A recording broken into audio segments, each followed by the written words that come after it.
Hollywood-Glanz in Zürich.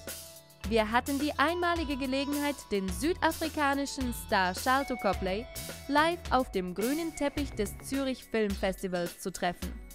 Bekannt aus Filmen wie District 9 sprach der charismatische Schauspieler mit uns über seine neueste Rolle als Supporting Actor im epischen, bald erscheinenden Actionfilm Desert Warrior. Bleiben Sie dran und erleben Sie das Interview, in dem er über seine Arbeit an diesem großen historischen Projekt spricht. Welcome in Zurich. Very happy to be here. It's the first time in Switzerland. First time in Switzerland? Yes, so was walking around today by the lake. It's beautiful, beautiful city.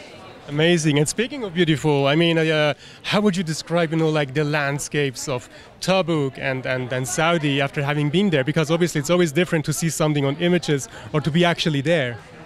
Yeah, I think after spending 4 months in the desert, I kind of learned why the prophets in all the great religions go into the desert.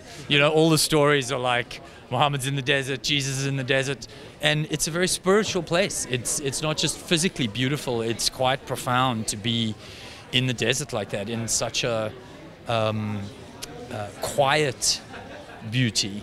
It really makes you present and kind of focus very much on just being there as opposed to your mind in 100 million different places.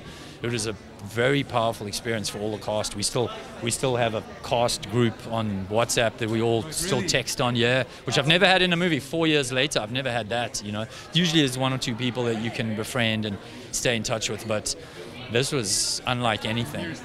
Yeah, this is unlike anything, man. Because it was also during COVID, so we were in a hotel, we couldn't go anywhere. We lived in one big hotel on the edge of the desert, went out into the desert every day. It was a very unique experience.